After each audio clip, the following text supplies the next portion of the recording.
Hai semuanya, Assalamualaikum. Balik lagi di video reaction saya kali ini guys, oke? Semoga semuanya sehat selalu.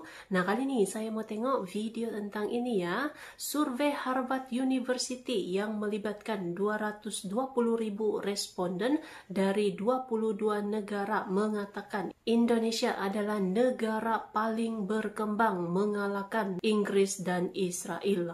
Jadi ini ada survei daripada Harvard University ya, yang merupakan university terkemuka di dunia ini. Seperti apakah surveinya ini? Mari kita sama-sama tengok video ini. Let's go.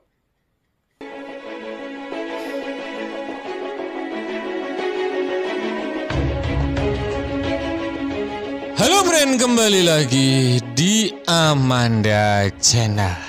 Ini ada berita yang luar biasa ini. Dari mana Min ya? Dari Universitas Harvard ya, Amerika Serikat ya. Yang respondennya nggak kaleng-kaleng, melibatkan 220.000 ya responden di seluruh belahan bumi, melibatkan 22 negara dan 6 benua. Wow, luar biasa. Ini survei ini menyebutkan Indonesia ini disebut-sebut sebagai negara paling berkembang oleh survei Harvard, mengalahkan Inggris dan Israel. Jadi mereka yang survei loh, bukan kita yang mengklaim. Beda. Kalau kita yang mengklaim itu namanya besar kepala dong. Ini kan penyajian datanya mereka yang melakukan survei, bukan kita ya. Mari kita bahas. Ente jangan omong-omong, tempeleng sama admin ya.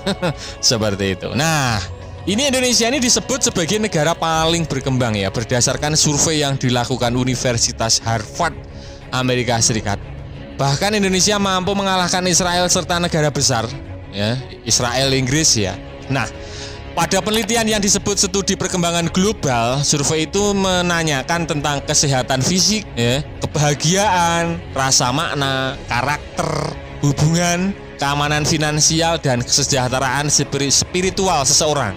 Jadi yang poin-poin yang disurvei ya itu tadi. Jadi ente itu disurvei terkait karakter, hubungan orang ke orang, ya kan, kesejahteraan, ya, kebahagiaan. Tadi orang Indonesia itu dipandang orang luar negeri bahagia seperti itu, friend, ya kan. Dan para peneliti menilai faktor-faktor tersebut mampu membentuk ukuran holistik dari kemakmuran ya sebuah negara. Survei ini telah melibatkan lebih dari 200.000 orang di 22 negara dan mencakup 6 benua. Hal itu menjadikan salah satu survei kesejahteraan terbesar di dunia ya. Dan ini bukan omon-omon hanya dikutip dari Kompas saja, tapi dikutip dari Euronews. Rabu tanggal 30 yang lalu, berdasarkan survei tersebut Indonesia memiliki skor perkembangan tertinggi ya. Admin tampilkan data yang ditampilkan dari Universitas Amerika tersebut, brand. Untuk negara-negara urutannya itu yang pertama ada Indonesia dengan poin 8,10, ada Israel 7,87, kemudian Filipina, disusul Filipina ya dengan bahagia ya kan. Malaysia nggak ada ini, brand, sampai skor di 5,89 ini nggak ada Malaysia ya. Malaysia ini ya, sorry ya, nggak ada nih Malaysia, admin cari-cari. Seperti itu. Malaysia jangan marah ente, biasanya netizennya marah-marah nanti. Ini yang survei Universitas Harvard, ente tanyakan, kenapa negara gua nggak masuk negara yang bahagia berkembang gitu? Tanyain sama universitas di Amerika sana. Bukan admin yang buat data loh ini ya kan.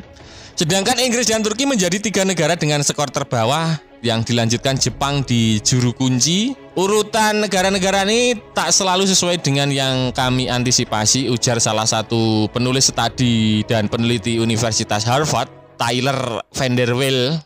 Meski negara-negara yang lebih kaya dan maju melaporkan hal-hal yang lebih tinggi seperti keamanan finansial dan juga evaluasi hidup, mereka tak melaporkan hal yang sama tingginya dalam hal makna, hubungan, karakter, prososial, ucapnya seperti itu. Temuan survei dari Universitas Harvard Amerika itu bertentangan dengan laporan kebahagiaan dunia tahunan, di mana negara-negara Eropa cenderung mendominasi posisi teratas. Misalkan Swedia berada di posisi keempat dalam laporan kebahagiaan. Van der Wel mengatakan hal itu bisa terjadi karena laporan untuk perkembangan lebih komprehensif Sedangkan studi kebahagiaan didasarkan bagaimana orang mengevaluasi kehidupan mereka. Begitu Anda memperhitungkan aspek-aspek kesejahteraan lain, daftar benar-benarnya terlihat berbeda. Para peneliti mencatat bahwa kemungkinan sulit membandingkan negara yang secara langsung dalam survei karena perbedaan bahasa, kemudian perbedaan budaya yang membentuk cara orang menanggapi kuesionernya, friend. Seperti itu. Ini luar biasa ya. Masuk dalam kategori orang-orang bahagia. Nah, ente sebagai warga Indonesia, apakah ente sudah hari ini udah merasa bahagia ya kan? Seperti yang dilaporkan Universitas Harvard ini. Kalau belum berarti surveinya abal-abal dong, Min, ya kan? Seperti itu. Dan usut punya usut, laporan ini juga menjadi bagian dari komunitas agama yang juga melaporkan kesejahteraan yang lebih tinggi.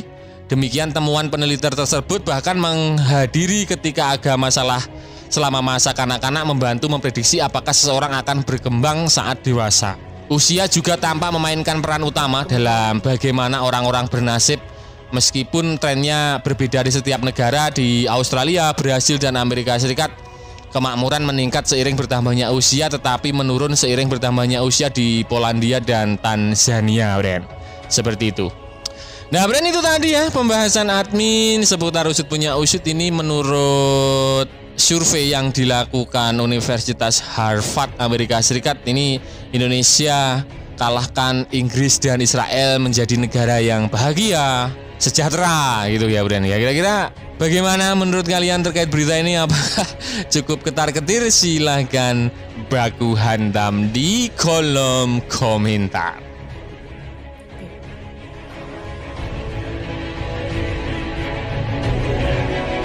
Jadi ya, survei daripada University Harvard ya berada di peringkat yang pertama, mengalahkan Israel, mengalahkan Inggris lagi. Semuanya diukur gitu ya, keamanan, kesejahteraan, spiritual, dan yang lain-lain lagi, semuanya diukur, dan Indonesia mendapat poin yang lebih tinggi lah gitu kan, berada di peringkat pertama ini dengan tingkat kebahagiaan lah gitu kan. So, terima kasih banyak sebab kamu sudah menonton video ini. Jangan lupa untuk subscribe, like, komen, dan juga share ya.